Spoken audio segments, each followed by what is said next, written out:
A friendly reminder to all BRI youth members to type in BRI in front of your name so we can record your service hours. Good evening, everyone. Thank you to each and every one of you for being here with us today. I'm your co-host, Skylar. And I'm your co-host, Anne. And it's a great honor for us to invite Mr. Yi, the founder of Edify Educational Consulting, to give a speech on college applications. Now I'll turn it over to Anne to introduce the agenda today. Here is our agenda. First, we will do an introduction to BRI Youth. Next, we will do an introduction to Mr. Peter Yi. Then, Mr. Peter Yi will begin his presentation. Lastly, we will have our Q&A session. Let's turn it over to Skylar to give us a brief introduction to BRI Youth.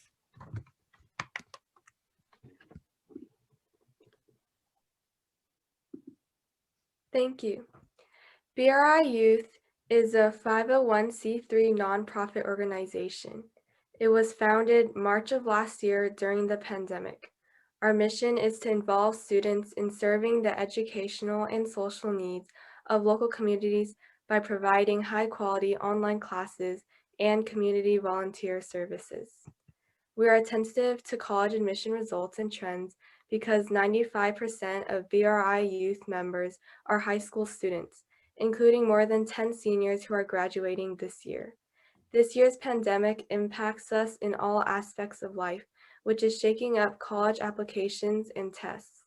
Selective colleges are seeing surges in applications. For instance, both UC Berkeley and UCLA saw record high numbers of freshman applicants, with a 28% increase for UC Berkeley and a 25% increase for UCLA.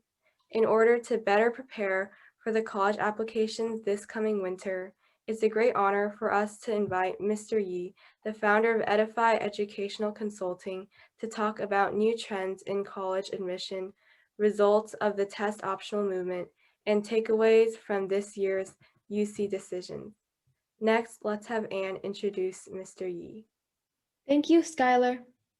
Mr. Yi founded Edify because he strongly believes that the only way to achieve success is to work effectively with each family's unique circumstances, goals, and objectives. As a result, he has developed a system that takes a hands-on, mentoring-based approach to guiding his students through the high school process. Combined with years of experience in teaching, managing, and consulting in the test prep and college counseling industries, Mr. Yi brings his expertise, enthusiasm, and passion into every working relationship. Equipped with 2 college counseling certifications from UC Berkeley Extension and Columbia University's Teachers College, he has been honored to assist his students in reaching many of our nation's most prestigious colleges and universities. And as the college admissions climate remains uncertain in these unprecedented times, he believes that the key to success lies in understanding the implications of the changes we face and taking proactive measures to ensure desired outcomes. Peter Yi will be giving us a presentation shortly. If you have any questions during the presentation, please submit your questions to the Q&A chat box or the Zoom chat. Let's give a warm welcome to Mr. Yi. Right. Thank you so much, everybody. Can you guys hear me okay? Ladies? Okay. And Skylar, thank you so much for the introduction.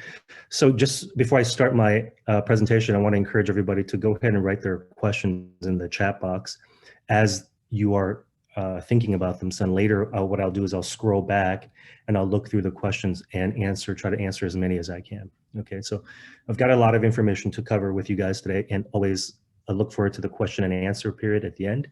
So we will go ahead and just jump right into it. Okay, thank you so much for having me today, and thanks for being here. So let's take a look at the trends for 2021. And for today, what I want to do is I want to cover a few things with you guys. So we're going to take a look at the impact of test optional policies and something called the COVID effect. In other words, how has COVID-19 impacted the admissions process in terms of standardized tests? And then we're going to take a look at the UC emissions results this year. So we have some early data, and I want to actually take some time to break down and really analyze what's going on with the UC with the information that we have. And then I want to talk a little bit about college essays, and I want to share with you some examples of the type of questions that colleges are asking to see if you guys can spot out some clear trends among the college essay questions. And then lastly, I want to close with talking about some of the very common extracurricular activities that all the students do in different areas, but with a new perspective on how to approach them. So section 1, the test optional policy and the COVID effect.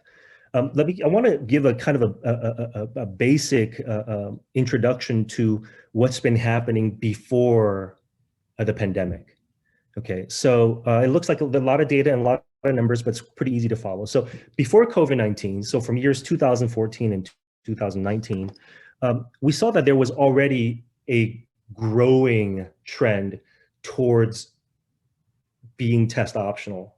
In other words, colleges adopting test optional policies, making SAT and ACT a choice. And so if you look on this first kind of graph here, you'll see that the number of test optional colleges have been steadily rising at about 4% growth rate. Okay, so up till 2019, we had about 920 colleges that were actually already put the test optional policy in place. This is all before COVID-19, okay? And then the second graph here, we saw that students enrolling to test optional colleges have been growing at a rate about 7% per year, okay? And then on the third graph, we see that the number of applications going to colleges that are test optional have been growing at a rate about 9% per year. Okay, so this is before COVID, okay, and there was already this big movement of colleges adopting test optional policies because for many reasons, but mostly because they believe that the SAT and the ACT, although useful in many ways, and we'll look at that later, it wasn't really great, number one, in predicting student success in college. In fact, we have some data that shows that, the scores of the SAT and ACT only correlates to about the first semester of school in terms of college success. So it was really a bad predictor of college success. And on top of that, there were many students who couldn't take these tests for one reason or another, actually didn't have any opportunity to apply to these colleges. And so there was a big movement already towards test optional. In fact, approximately 50% of colleges were already test optional before COVID-19, okay? Now, what COVID-19 did was it hastened or it made the movement gain a lot of momentum. And so for the schools that were requiring tests, but because of COVID, had to become test optional, we call those COVID-driven schools, right? So their decision-making is based on or being driven by the pandemic.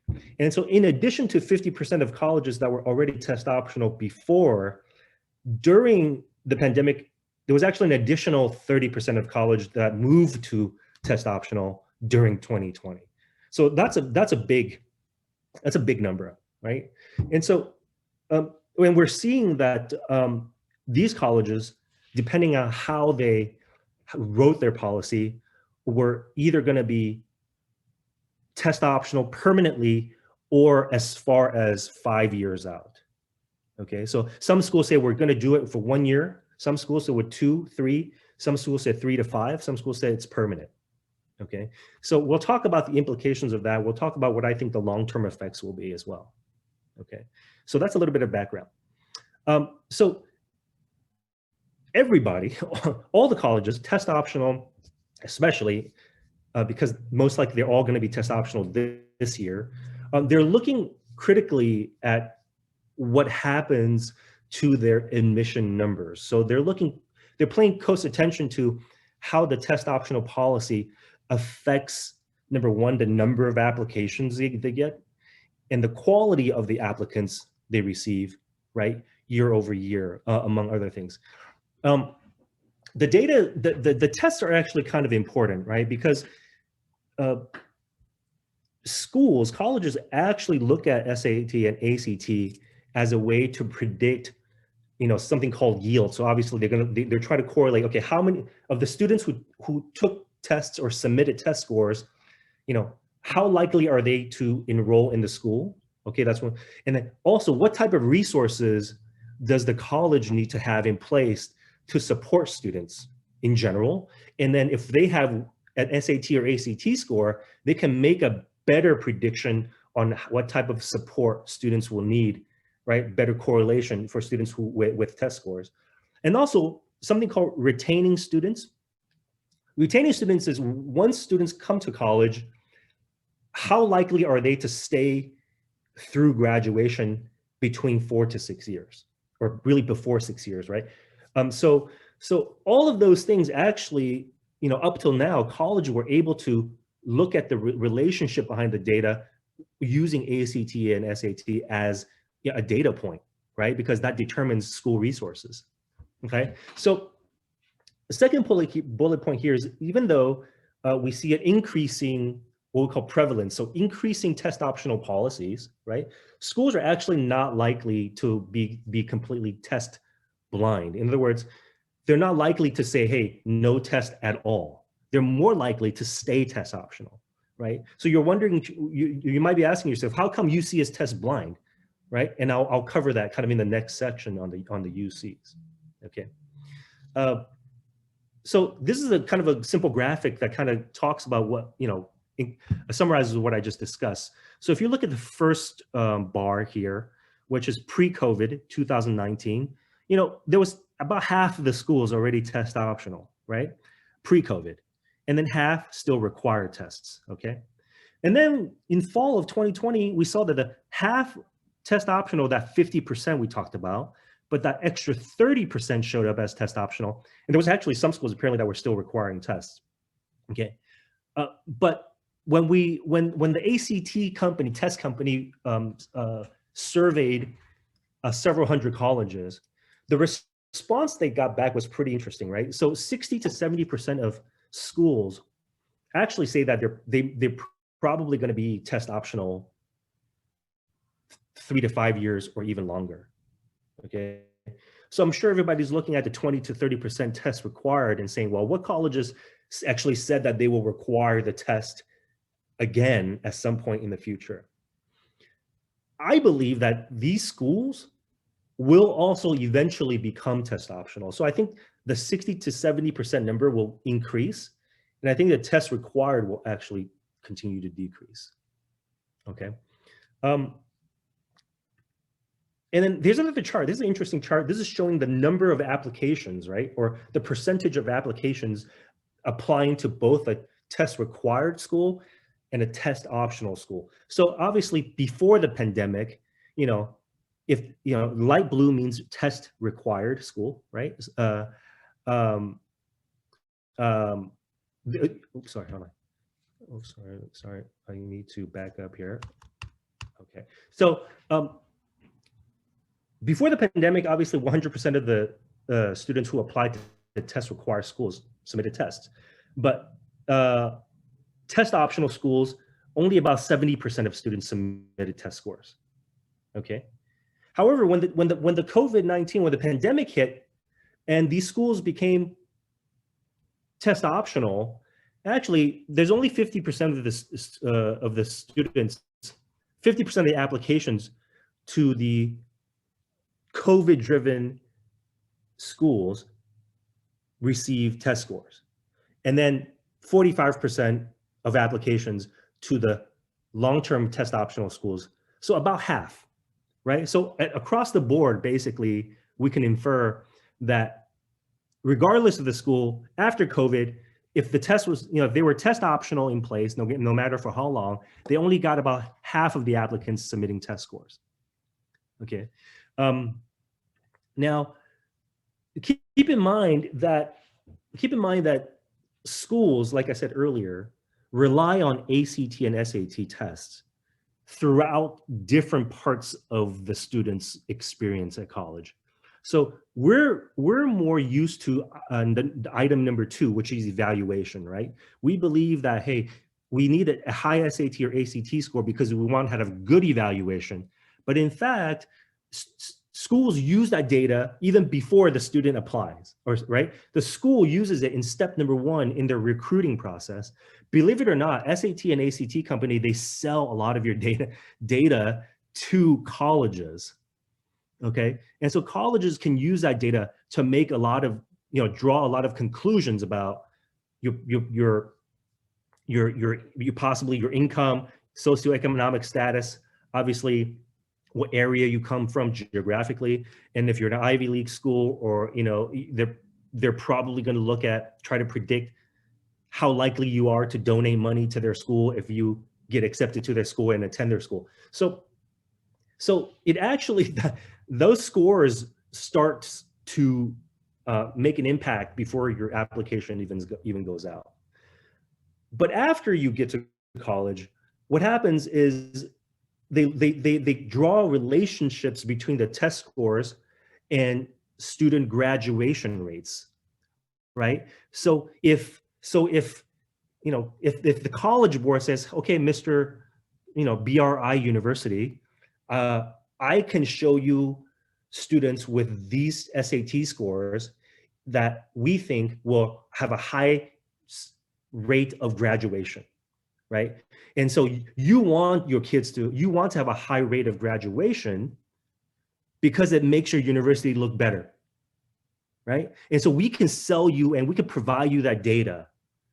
Okay, so that's what's been happening. That's the reason why SAT and ACT has gotten so big. It's not because, it's not only because it helps students in the evaluation process, but it also helps colleges in all these other areas, right? So number 4, we talked about it earlier, support. So colleges can use this data by score and try to create a relationship or find a relationship between test scores and how much support students with test scores or students need, right?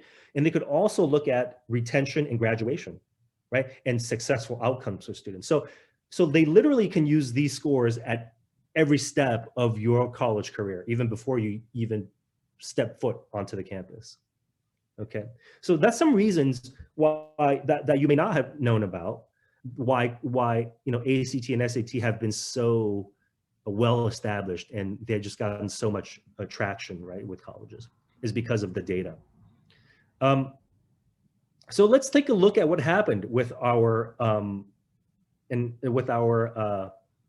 test optional policies in place, which all of these schools have, right? So if you just look at the bolded numbers, you could see that the percentage admission rate has gone down significantly, right? Harvard now at 3.43 overall this year. They took 7.41% students in the early round and then 2.58 in the regular round, right? You have a school like Dartmouth who took 21% of students in the early round and only 4.6%, in the regular round, right? And Stanford, I believe the numbers are not out yet, but I think it's going to be, it might even be in the 2 point something. I wouldn't be surprised, right? So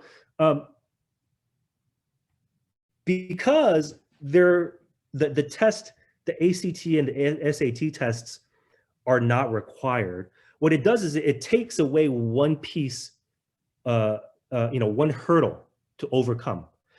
So you have students from other, from more diverse backgrounds, or they have traditionally some challenges taking these tests or having access to the tests, right? We know that this year, because of pandemic, test centers were closing left and right. Students scheduled a test but could not take the test, right? And so colleges mostly wanted to accommodate students, this year, who encounter difficulty taking tests for any reason. It's economic, maybe it's logistical, right? So that means that actually now more students can apply to universities, specifically top universities, because before they didn't have the access, okay?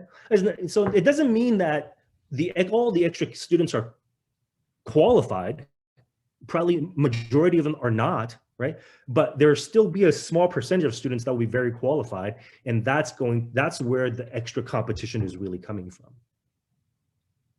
Okay,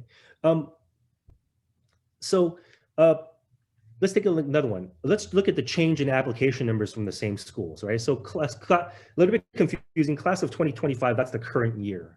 Okay, that's the current year, 2021 to 2025. Okay, so Yale has a 33% increase, right? Penn 33, Princeton 14%, MIT 65%, Harvard 42%. These are increases. Columbia 51%. These are they don't have that many beds at these schools, right? That's the number of spaces available is very limited. That's a limited number, right? So you can see how competitive it is with these applications numbers and how the admission rate could be so low. Okay, and then we go back here, we have a 8-year, track record. In fact, last year, because the first year of the pandemic, the numbers were down because people were a little shy about applying to college, even though they were test optional. Okay, so this is some early feedback, and what I'm hearing among college counselors is that many colleges who are test optional, who were not before, really like it. Okay, and later we'll kind of talk about what I think will happen in the next couple of years or in the near future. But the early feedback from colleges that, wow, they were surprised. They actually really like the diversity in the application pool, right? In the applicants, right? And remember, the SAT and the ACT now has, for some groups of people have been viewed as a barrier that makes the playing field not level, right? So it's an advantage to some people. And so now if the schools were to require SAT, ACT again, maybe their public image might be hurt if they were to require the test again, right? There may be people say, hey, how can you make the playing field uneven or disadvantaged again? That's not fair, right? So maybe from a public relations perspective, a lot of schools will not go back to requiring the test, right? Also, we know that we know that without the test, more students apply, and so their admission rates go down, right? And so selectivity goes up, and so there's an effect on the school's ranking if the selectivity goes up, right? And so number one, the school looks more competitive and more selective, and number two, they look better public image, right? If they do test optional. So it's hard to say, why would anybody really require tests again? Okay, it's hard to say. So with this in context, what's going on with our system in California? What's going on with the UC system, right? Well, let's look at that with a little bit of a history, okay, brief history. In May of 2020, which was last year, UC had announced a 5-year plan, okay? They said, okay, in 2021 and 22, we're gonna be test optional, but of course, each campus can make their own decision. But in 2023 and 2024, we will be test blind. We won't even look at. And in 2025, we're either going to create our own test, I call it the UC test, for California students, but keep SAT and ACT for international students. Okay, or if we can't create our own tests, we'll make test blind for everybody. Okay, we'll make it test blind, right? So that was their plan, and in fact, at that time, Berkeley, Irvine, and Santa Cruz already decided that they were going to be test blind themselves, and then Los Angeles, Riverside, and San Diego decided that they were going to be test optional already at this announcement, okay, And then what happened in September was that there was a judge there was a group representing the disabled students that sued the UC and said that, hey, our students cannot go to the testing centers physically because they have an extra difficulty to get to the testing centers. And so it's not fair to them. So the judge agreed with that, with the group or the plaintiff, right? And the judge put a preliminary injunction, basically a stop order for the UCs to use the SAT or ACT at all, right? And that's where we are today.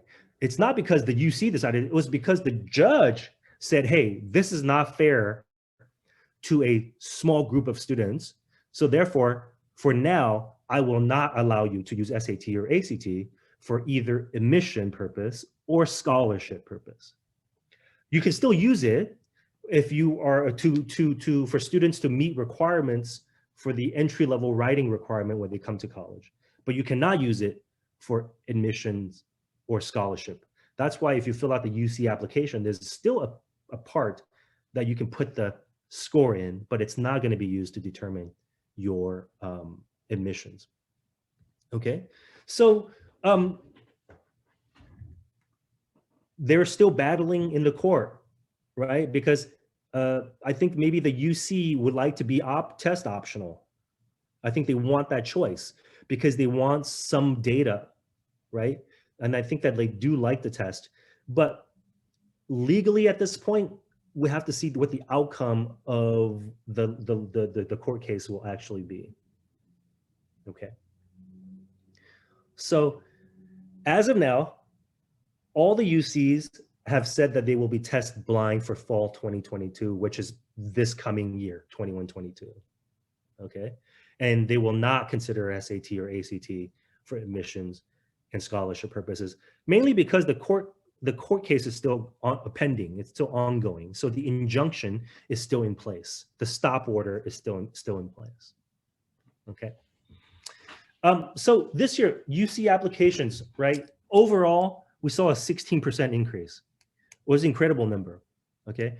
We saw a 7.2% increase in transfer students. And then, most of those were from California community colleges. Okay. Freshman students, 18.4% increase. Okay. California residents, plus 13%. Domestics, non-resident, which means non-California, right? Out of state, 44%. Okay. International students, plus 10%, right? So if you're a California public high school student or a California student, if extra students are coming in, some students are not, cannot get in, right? And so that's why this year you may have heard from your friends or family or, in the WeChat groups or your neighbors, there were a lot of what we would call, very unpredictable, and in some cases, very, very sad, unfortunate outcomes for students applying to the UC.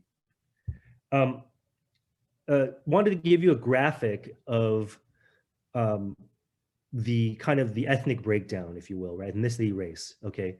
So Latino, 39% versus 38, pretty close. Asian American in the green, 31.9, 31.1, pretty close.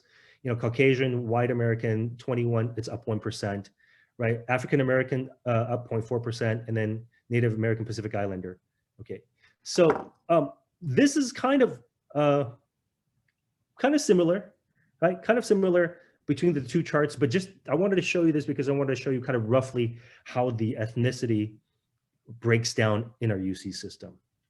Okay, so we have a lot of Asians, have a lot of Hispanic families, Latino families in this state, so pretty well represented here, right?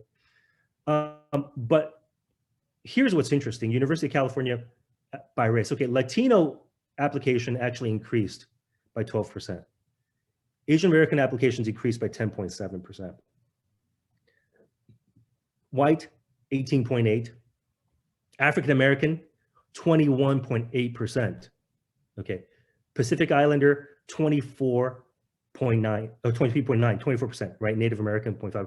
So there's a lot of correlation in some of these categories, specifically Latino, Black, and Pacific Islander. There's a lot of correlation between those numbers and the access to tests like SAT and ACT. Okay, so I think that in these categories, you're seeing a direct result of test blind. okay, without the direct result of not having SAT or ACTs. Okay. Now, this is the most recent numbers by year, by campus, right? So overall, university-wide, we had, 172,000 in 2020 to 203,000 as freshmen, okay? Berkeley, as I think Ann or Skylar mentioned earlier, it was a 24% increase or something like that, right? 88,000 to 112,000. Davis went up by about 11,000, right?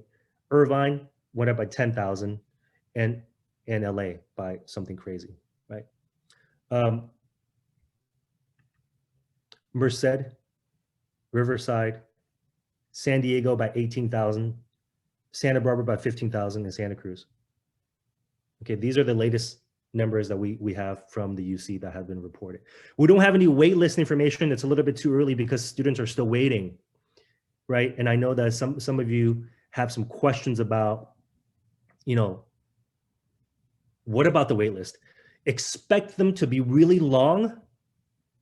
Yeah, expect a lot of movement. However, because the list will be so long, the movement, you may not feel it, even though there's a lot of movement. For example, San Diego, UC San Diego, usually, you might be surprised, I think in previous years, admits like half of the students on the waiting list. Okay, because a lot of students in Berkeley, LA are kind of looking at San Diego as the third option. And so San Diego is a school that traditionally waitlists a lot of students and has a big success rate in waitlist of the students that accept the waitlist, right? So we're expecting really long waitlists this year, but we're also expecting a lot of movement. However, the movement you may not feel because the lists are so long. Okay, lists are so long.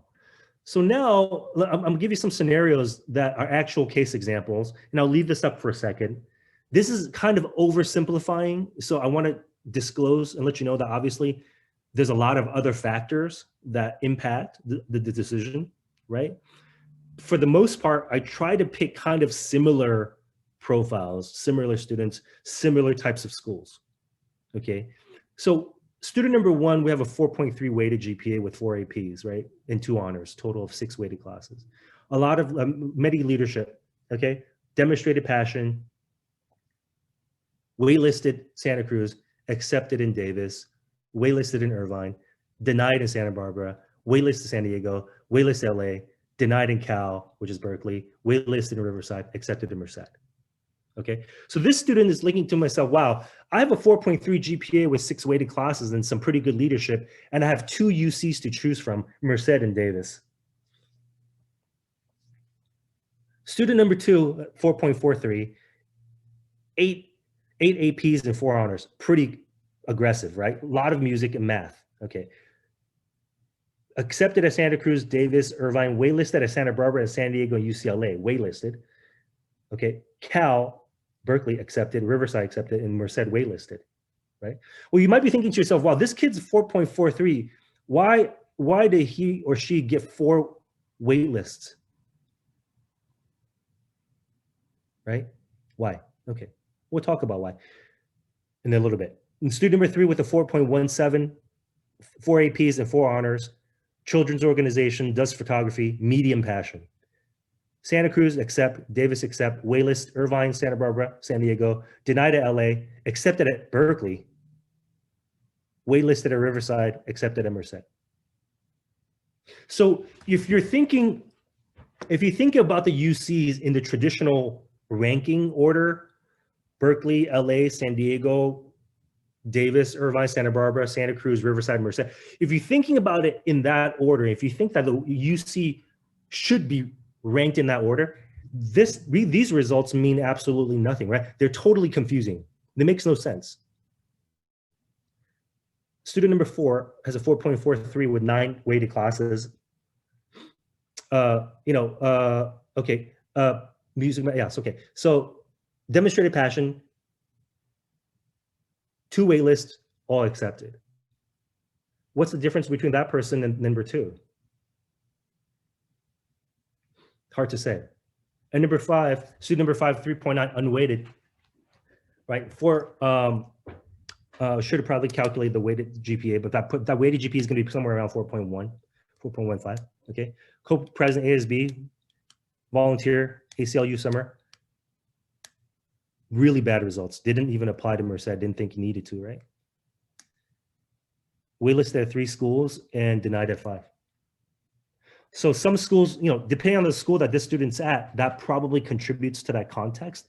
If we looked a little bit deeper, it can probably find some reasons, right?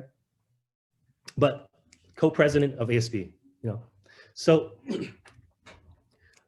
it's really hard to draw conclusions. Obviously, I'm providing you kind of a limited data set because I don't have room to give you all the information. But this kind of proves to us that there's something going on with the UC that people are missing. Okay, that people are missing. I think it's number 2. Okay, I think we're going to get more applications at UC, but I think what people are missing is the yield management or the yield protection.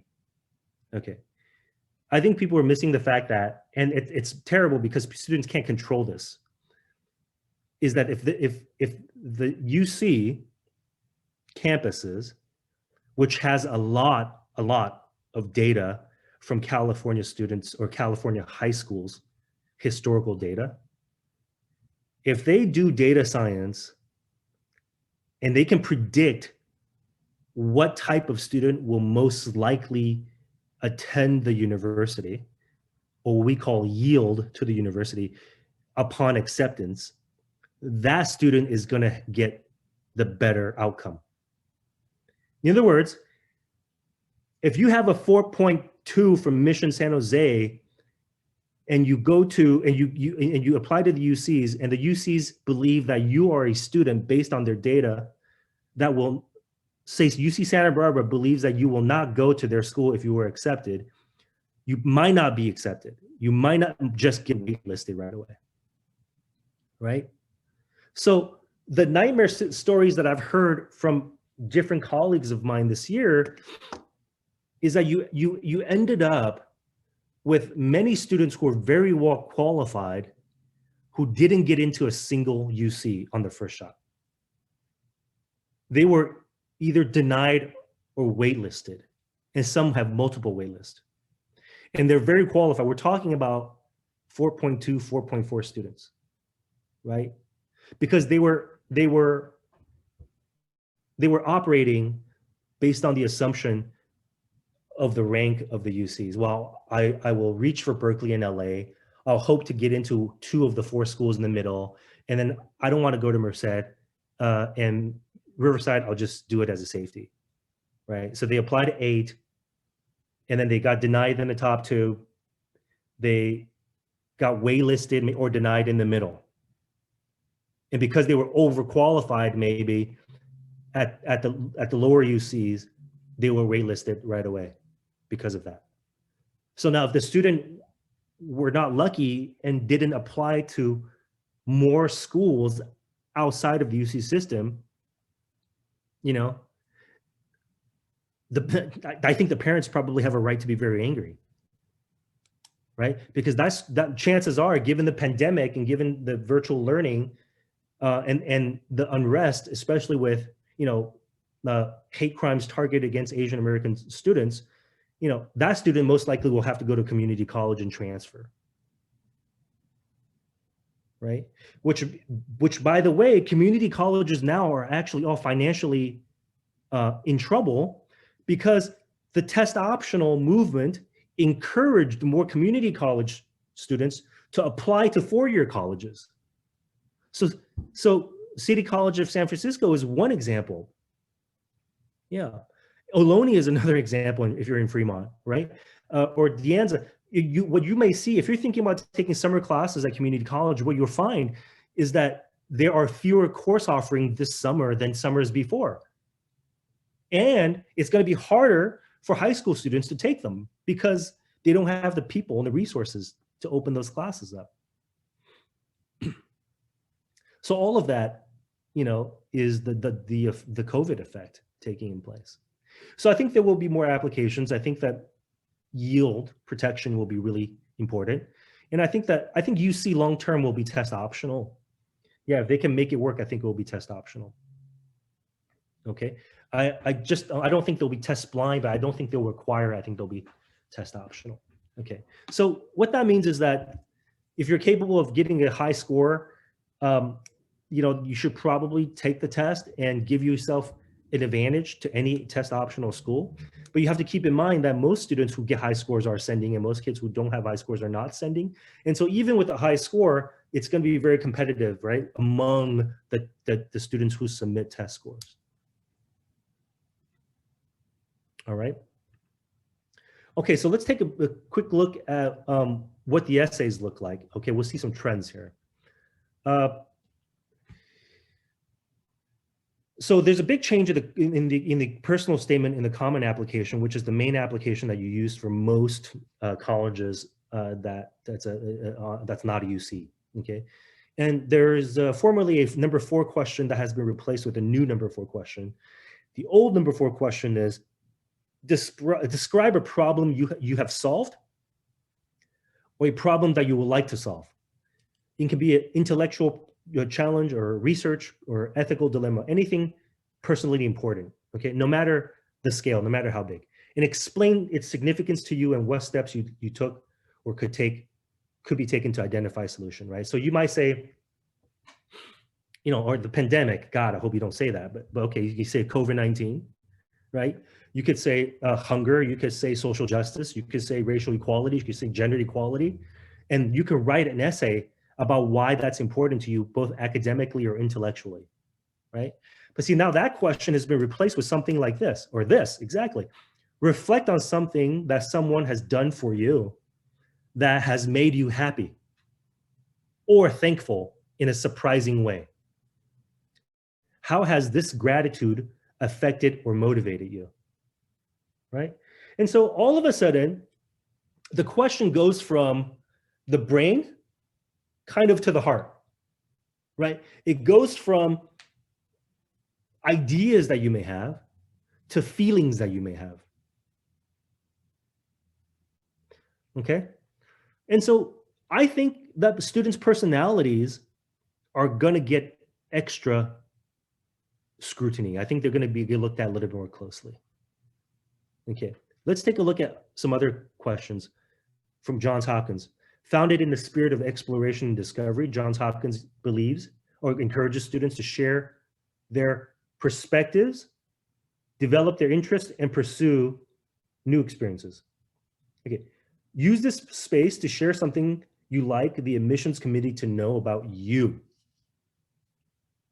And okay, use this space to share something that you want the admissions committee to know about you, interest, background, identity, or your community, right? It can be something that you did, but ideally it's something about who you are and how it has shaped what you want to get out of your college experience at Hopkins. So this question is actually very, very deep. It's got multiple parts, right? It wants to know what beliefs you have. Okay, it wants to know something important to you, your values, and it wants to know how do you think you can use those to enhance your college experience. So there's actually 2 or 3 very challenging components that must be in this essay for it to be a good essay that answers the prompt. If you look at Rice, which is in Texas, Rice says that Rice is known for creating a collaborative atmosphere. You'll see that word a lot. Collaboration, working together, that enhances the quality of life for all members of community. The residential college system and undergraduate life are heavily influenced by the unique life experiences and cultural traditions of each student, okay, or each student brings. What life perspective would you contribute to the Rice community?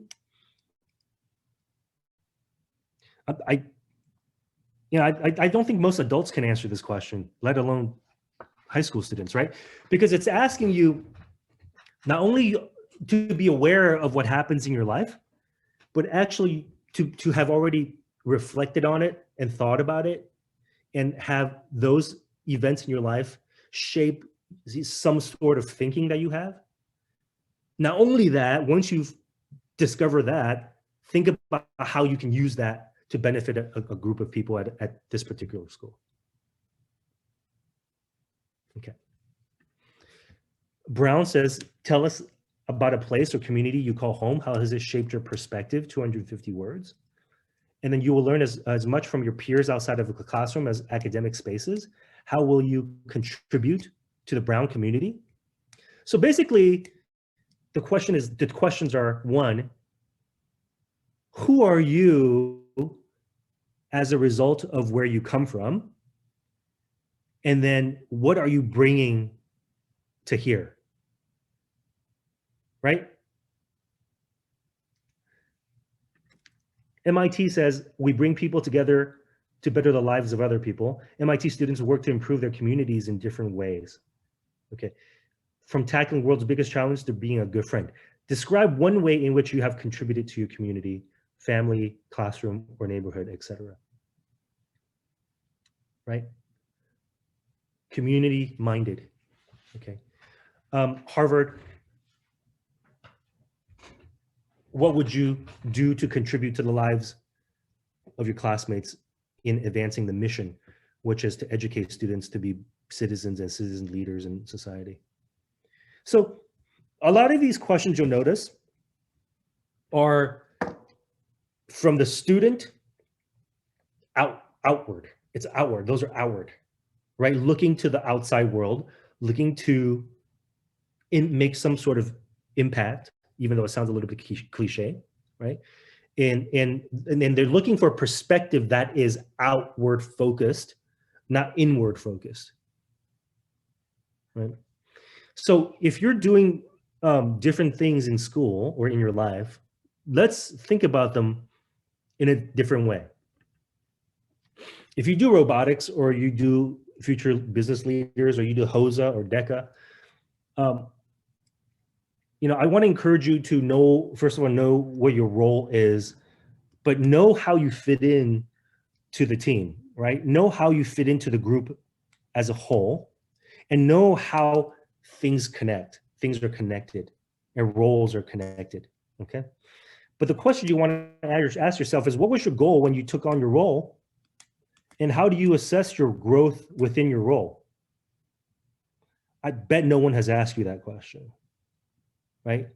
So if you were a builder for robotics, did you have a goal when you joined? And then how would you say you have grown in that?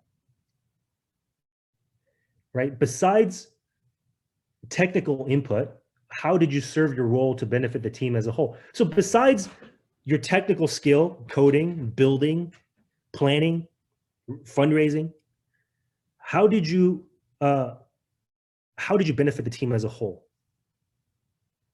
Right? Are there some intangible benefits that you gave? Okay. If you're in band, or you play music, or you compete in music, or you're a very accomplished musician, I want to ask you to think about, how has music changed your view about playing an instrument? A lot of kids I talked to said, don't play it at all, please. Okay. And then, what advice would you have for someone considering band, or considering this piece, this instrument piece, or this instrument, right?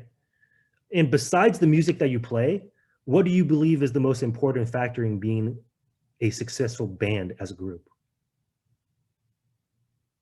Right?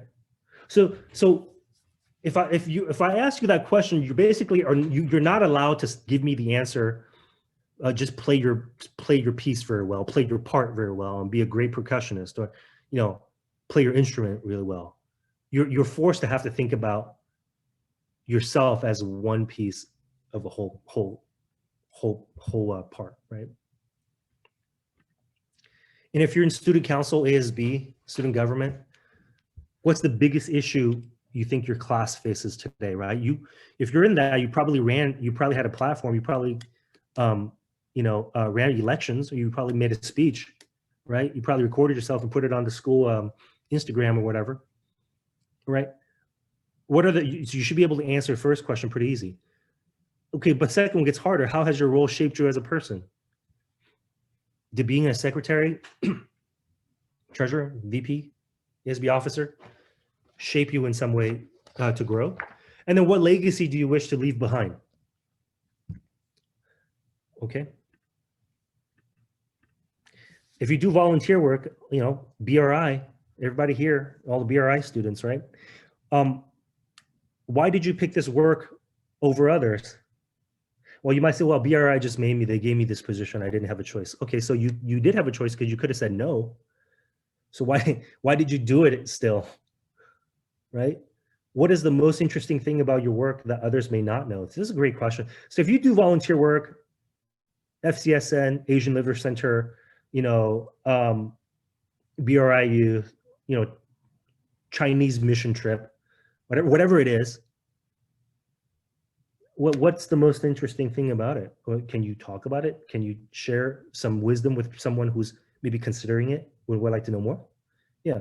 And how would you make the work better? How would you make your position better? How would you make the place that you work for better? Like what contributions do you think you can make there? And then if you're an artist, if you dance, paint, draw, you know, any of those things, what is the intention behind your artwork? If you're an artist, you really have to be able to answer this if you're targeting art programs or art universities, right? What does creativity mean to you? And what is the role of the artist within society today? These are questions that I think all artists need to think about. Besides just looking, you know, painting the banana to look really delicious. If you do research, maybe you're doing ASDRP, Pioneer, Horizon, professor-led research, what aspects of research process is the most important to you and why? Subjective question, there's no wrong answer. Just give an answer, defend that, right? What would you have done differently if you were to do your research again? You know, and you know, how would you grade yourself? You know, that's a you got to be really honest and introspective with that one. Okay. And okay, we're getting really basic now. If you're doing class projects, we can still apply some of these questions, right? If you say, "Hey, I'm ninth grader, or I have all these, I have different circumstances that prevented me from doing these other things, but I have a class project at school. So, what was the most difficult part of working with a group? Yeah."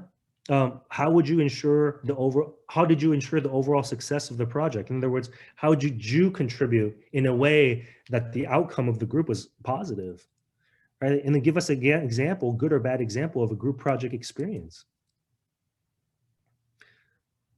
These are questions that we ought to be thinking about. So takeaways for today, and then we'll go to question and answer, right? So takeaways for today is that I think admissions officers will understand if grades are incomplete. So if you have incomplete grades, or if you have pass, no pass grades, I think most colleges will have enough data from your high school to make a good decision and try to and make sense of your profile in a fair way. Okay, so don't worry if you have a semester or two of pass, no pass grades, or maybe you weren't able to finish class. You have to go back and make it up. I think there's going to be more grace this year on grades. I think entrance exams is going to definitely be less important than usual. Okay. And it's okay if recommendations are from teachers who taught only online. So students say, hey, I had 2 years of online learning, and now I got to get a recommendation from college. I don't even know who my teacher is, really. I don't think they know me. That's okay. Okay, you're just gonna have to do the best you can and get a rec of some sort, because many students will be experiencing that, and colleges they understand that, and they will try to work with that the best that they can. Okay, earlier you heard me mention that your personality may count more than before. It's not if you have a personality, everyone has one.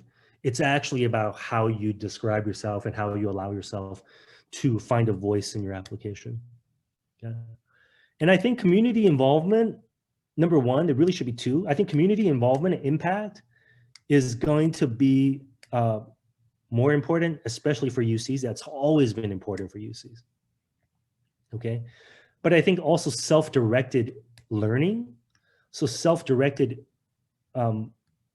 personal intellectual growth, academic growth will also be really important because of the pandemic, resources have been limited, right? And so I think that, but there are a lot of things out there that we could do, whether it's independent study or, informal coursework, right? Or even the MOOCs, we call it the mass open online courses like Coursera or edX. Those things are all within our reach, right? And so for me, I think all of this is putting more pressure on students to have some interests, okay? I say that very carefully, okay? I don't mean pressure on students to have to decide on a career. I don't mean pressure on students to have to decide on a major. I don't mean having to figure out your life at age 17 or 16. What I do mean is that the pandemic is highlighting the need for students to have genuine interests. I don't like the word passion because I think it's overused. So I won't use it. That's why I'm not using it here. But I want to say it is important to know what you like and what you don't like, and to draw some conclusions and have some interests so that you can try to develop those while you're in high school. Okay. All right. That's it. So I guess I'll stop sharing and we'll take some Q&A, right, ladies? Thank you, Mr. Yi. That was really helpful. So now we'll begin the Q&A session. If you have any questions for him, please type it into the chat box or the Q&A function on Zoom. First, let's start with Sean asking the question.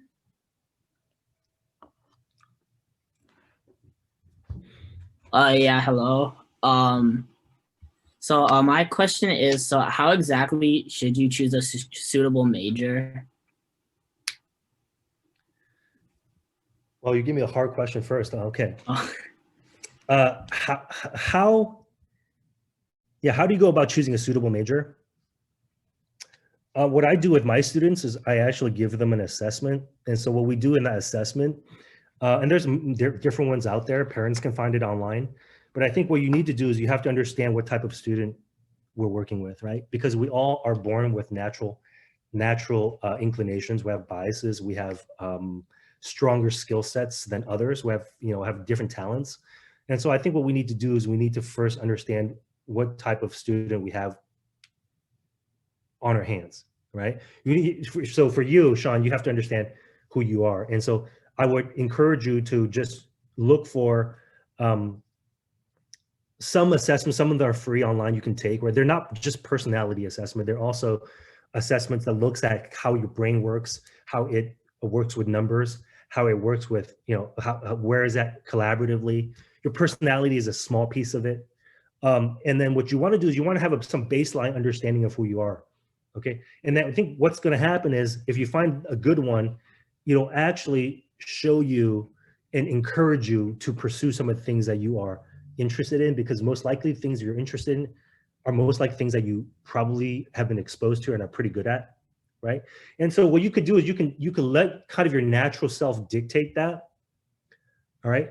And then kind of look at what major options or what career options could be a good fit, both based on your ability to do them and also how fulfilled or happy you might be in doing them, right? So that's what I would do with you. That's what I do with all of my students. We kind of get a baseline and then we try to build something on top of that. But keep in mind, in America, we have a 4-year college system, and the first 2 years is really designed for exploration, right?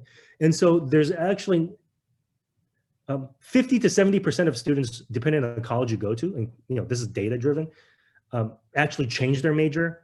And so don't lock yourself in so early, right? Don't feel like you have to go this way, even though the world tells you you can actually go this way, but you want to have a focused a broad focus area, right? So you don't want to be like, totally undeclared. But I think you could be undeclared, maybe a social sciences or undeclared engineering or undeclared, where you have, some questions left to be answered, but you're generally going in one direction. Yeah, and colleges give you almost 2 years to declare your major, and so I really believe that you won't know until you get to that first year or maybe second year of college, until you see what's out there. You take some different general education classes or core classes, and then you can kind of really start to utilize the resources at college to help you get into a major that you want. It's certainly, I don't think it's anything that you could really, no one would tell you this, but I don't think it's anything that you could really pin down as a high school student. And if you do, it's most likely will change. That's why I said earlier, it's better to know your interests and at least try to develop them in high school so that you have something positive to work for. Okay, thank you. All right. Thank you, Sean and Mr. Yi. The next question will be from Gabriel. All right. Yeah, thanks, Mr. Yi, for your presentation so far. It's been really helpful for me personally. I just wanted to ask, like, with all these kind of, I guess, difficulties circling UC applications now, do you think it's important to start moving towards like out-of-state colleges, things like that? Totally. Yeah, this is something that I've been telling my students for years, is that you have to apply broadly, right? Typically my students will apply to about 12 colleges, and that's counting all the UC and CSU schools as one, right? So that means outside of the California public school system, I have my students apply to 11 other colleges that are not a UC or a state school, okay? Because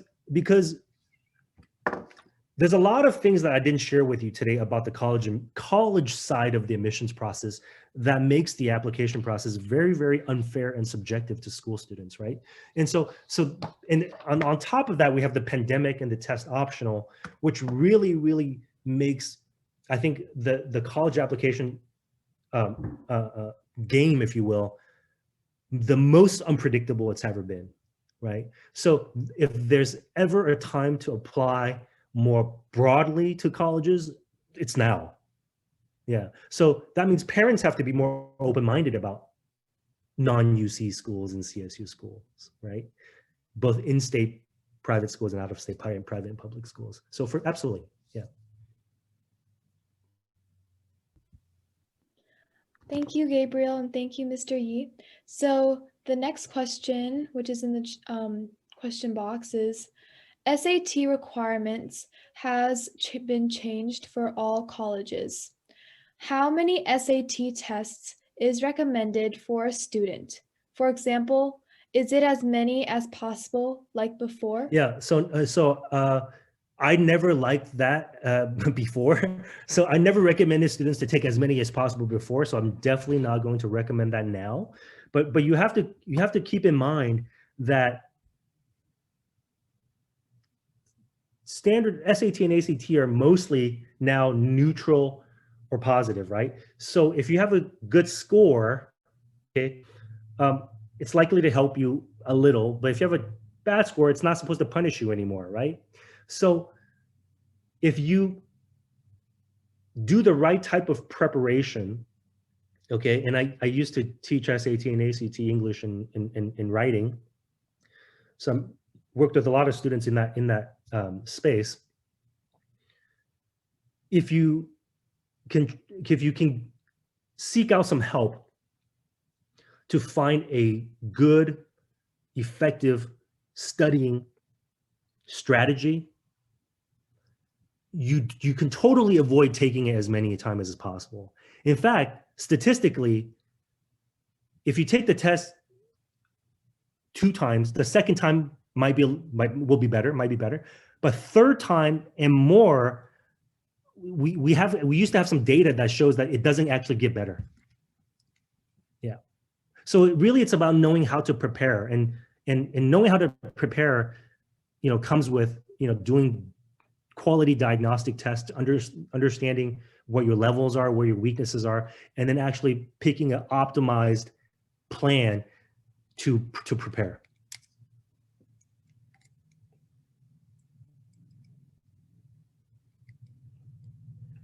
The next question is, how should we prepare ourselves for questions that the colleges will ask based on our applications? So how should we prepare ourselves for the questions that the colleges will ask based on our applications? So I'm assuming, is the person talking about interview? If the person's asking about, talking about interview, then, you have to literally find someone to practice with and just verbally answer and be ready to talk about everything or anything you've ever done in high school. So if the question's about interviewing, then I would say prepare and then practice. But if you're talking about just knowing how to present your information on your application or the things that you've done, I would say that, talk to some friends. Definitely, if you have the opportunity or the means to talk to your school counselor, sometimes they're very, very helpful, or talk to a college counselor like myself, that kind of can help you highlight the best parts of your profile, because a lot of times students overlook the highlights because in their mind it's not as important, but from an adult's perspective it's actually pretty meaningful. And so try to get a second opinion, whether it's from your friends, from your school teachers or counselors, or college counselors like myself. Okay, thank you. So the next question is, when a college or university is test optional, do you recommend that we include our test results in the college application? When the test scores or the scores are test optional, right? You said, do you recommend? Okay. I think that depends. Okay. I think that if you wanted to be competitive, so what you need to do is you need to do some research. And what I mean is that you need to look at your score and you want to do some research to see what the college's previous year students' test scores look like, right? And the college will post publicly like their previous year students' test score ranges, and you want to see where you kind of stand, right? So if you're in the top 25% of their student scores, yeah, definitely send it. If you're in the middle 50, depends on the school, probably can't hurt you. But if you're not in that top 50%, probably won't help you very much. Yeah. Thank you. The next question is, how can someone get a high quality recommendation letter from the school counselor? Yeah, so if you go into a large public high school, you got to try to help them as much as possible. And so what a lot of the schools do, a lot of the mostly private schools do, is the counselors actually will give the students a very, like a questionnaire, right? And sometime in the beginning of senior year or toward the end of junior year, where the students will have to answer a lot of questions in writing about the student's experience at the high school to help the counselor write an effective letter. Some public high school counselors will also give a questionnaire to high school students, probably not as extensive, meaning not with as many questions. But I think all of my students, no matter what school you go to, if you know that your counselor is going to write you a recommendation letter, there are things that you could do. You could create your own questionnaire and then give it to your counselor as a supplement to help that person personalize your recommendation. So that's probably the biggest tip I have for you in terms of counselor recommendations, is literally tell them a lot about yourself and your high school experience so that your recommendation will be as personalized to you as possible. Thank you. So the next question is, how much weight will the number of AP courses/tests be put on for college applications? Probably a little bit, probably more than before, right? Especially if you're going test optional, that factor is removed from the equation. So that means colleges have to use what they do have about you, and that you have to use those more effectively. So they have to look at it more closely. So I do think there's, for some students, in targeting certain colleges, the academic rigor will be a little bit more important. And I think the academic performance, especially in the AP and the AP test, will be a little bit more important. Yeah. How much? I can't tell you. That's really subjective to the schools. Yeah. Thank you. How can we balance the rigor/difficulty of our courses with having a good GPA? That's a really good question, and it's extremely subjective because it's actually different from student to student. So usually what I like to do, if I have a student that I don't know, I like to take a look at their historical record, historical um, grades, right, transcripts. And I like to kind of talk to them to see what other activities they're doing and try to get a feeling for where the balance is, okay? I will say this. If you've never taken, for example, if you're going into 10th grade or 11th grade and you've never taken that many challenging courses and you're a little afraid, but your performance up to this point has been really good or pretty good, then you should by all means try to take the harder class load, right? Because what happens in our schools, especially our public schools, is that counselors will usually let you drop down in course difficulty, but they almost never let you jump up. So if you've decided, hey, this class is too easy, I should have picked the AP equivalent, they're never gonna let you do it. But if you say, wow, AP was really hard, I made a mistake, they'll most likely let you come down to non-AP level or honors level, right? So how do you find a balance? I think you have to look at how much time you're spending on your homework, right? Because some students spend more time on work. Some students can work very quickly and effectively. And so that affects your rest and how many hours you need sleep and all of those things. So, you know, for me, when I work with my students, I look at all of those factors and kind of try to give a subjective determination. But in general, if you really honestly never have kind of gotten yourself or allowed yourself to be into your kind of like the high bandwidth zone, then you should try it because you want to know where that kind of that limit bandwidth is. Yeah. Okay, thank you, Mr. Yi. So the next question is, do we need to write a love letter for a waiting list offer? How do we write it? Yeah. So in general, you have to be very careful because sometimes when you're on the waiting list, the schools specifically will tell you don't send us anything. Okay. Or they'll tell you if you don't send us anything, and if you do send us something, we're not going to look at it, we're not going to consider it. Right. But some schools say, hey, if you accept the waiting list, you have the opportunity to write an additional essay.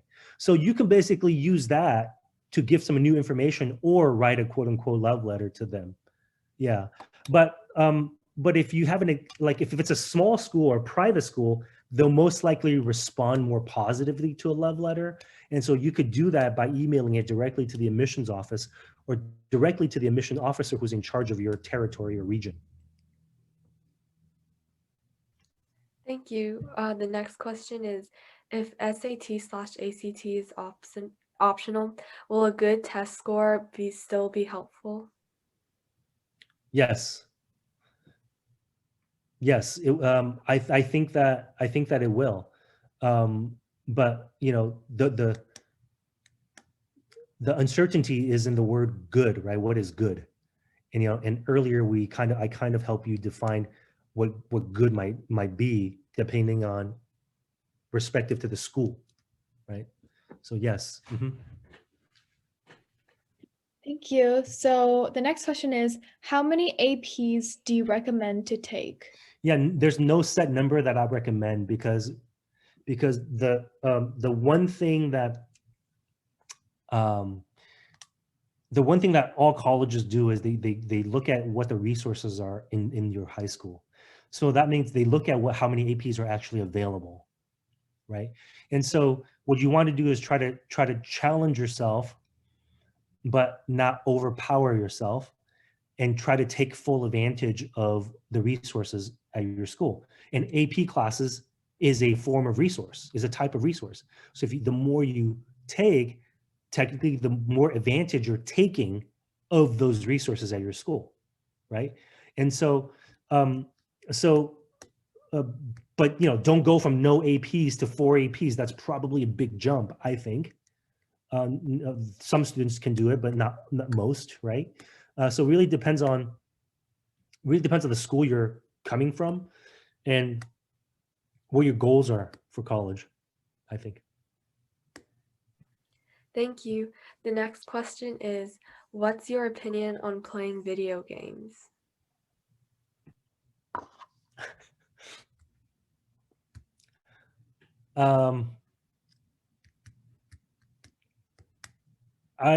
I don't have any personal issues with video games because a lot of my students, boys and girls, play video games.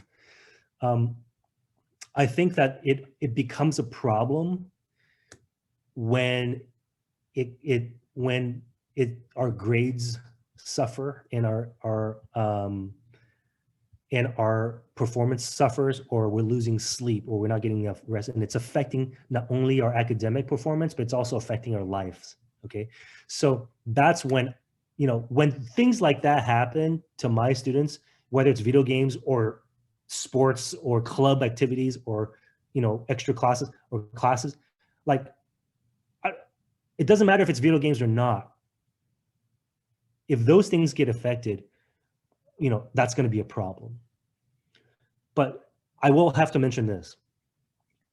Since the pandemic, since virtual learning, I have seen, and many of my colleagues, and anecdotally, the world of psychology have seen that virtual learning and distance learning has revealed in some students some form of undiagnosed emotional and mental health issues. So students who have attention deficit or hyperactive, so ADD or ADHD, right?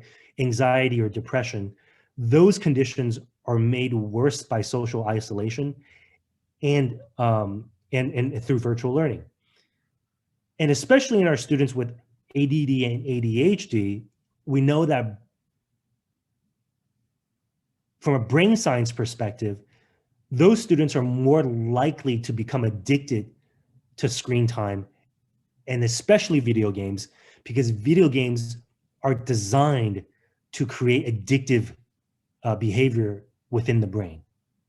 And so if you are a parent who is concerned about the amount of video games your students playing, and you're very concerned, there's some warning signs, I encourage you to contact me, or if you think it's a real problem, contact your primary care physician and get an evaluation, because we're actually seeing a spike in those situations. Thank you. And we have a last question. Will UC Berkeley Letter in Science change CS major for 2022 regarding claiming major in application? I'm going to try to interpret it. I think what the person is trying to ask is, if you want to become a CS major at UC Berkeley, there's actually two routes you can take. You can apply directly into the College of Engineering and for a bachelor's of science degree in computer science, or you can, which is it's a BS in CS through the College of Engineering, or you can apply to the CS program through the Letters in Science College, which is a bachelor's of arts. BA versus BS, the difference is the BA is usually about 30%, 33% coursework in the major. And the BS is about 50% coursework in the major, because the BS is a little bit more technical.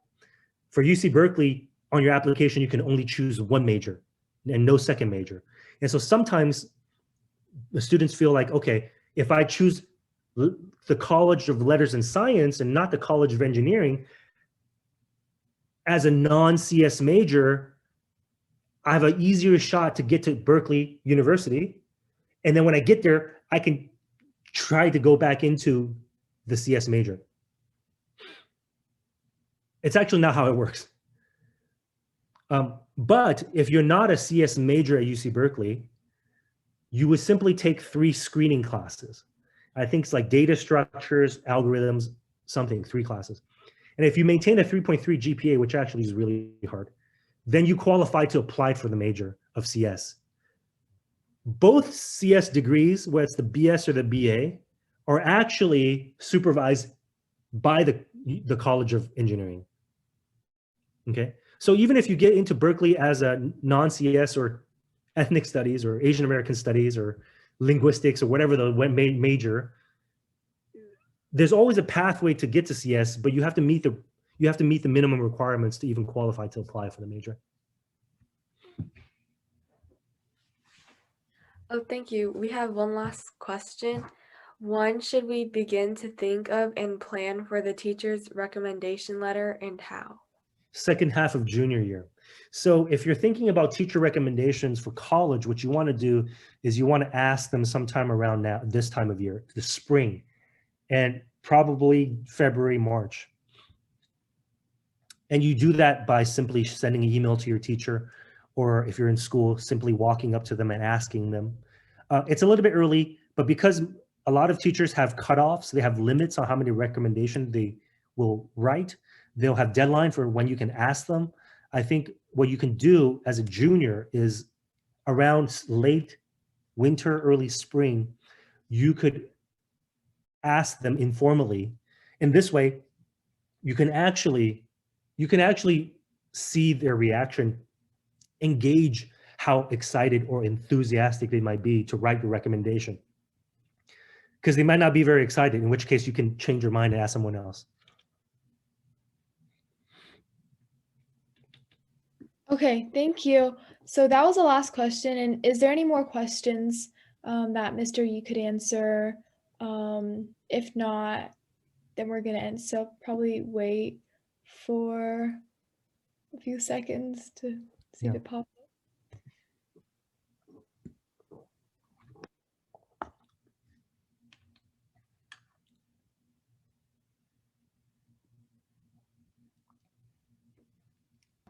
Oh, so I think there's a question. Okay. How would a student apply for a minor in college? Yeah. So minors are something that you cannot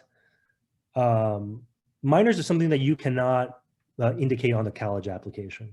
Okay.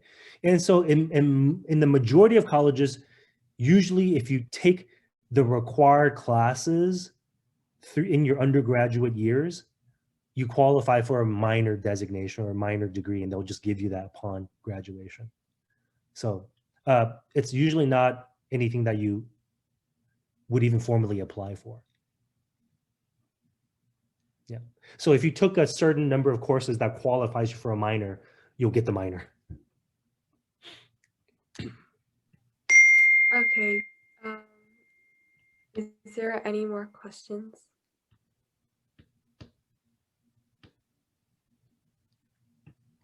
Okay, I think that's it. So thank you guys all for coming, and we hope you enjoyed it and helped you with your college applications. And special thanks to Mr. Yi for this incredibly informative seminar. Thank you. Yeah, no problem at all. Thanks for having me. It was really, really nice. I enjoyed it, and thank you so much for coming to participate today. And Skylar, thanks for your time. Thank you. And if you would like to find out more about BRI Youth, you may go to our website, briyouth.org. Enjoy the night and stay tuned for more BRI Youth seminars. Thank you. Oh, actually, we have one last question. It says, Okay. what's your recommendation for students who transfer to California from another state in junior? Okay, so that's pretty broad, but let's talk about it really quickly, right? So if you transferred to California in junior year, when you apply to college, you're going to have to submit transcripts from every high school you've attended. So it doesn't change too much, other than, the only difference is that college will look at all of the grades from all of the schools that you've attended and try to make some assessment based on what you provide. But overall, that's not too big of an issue. Yeah.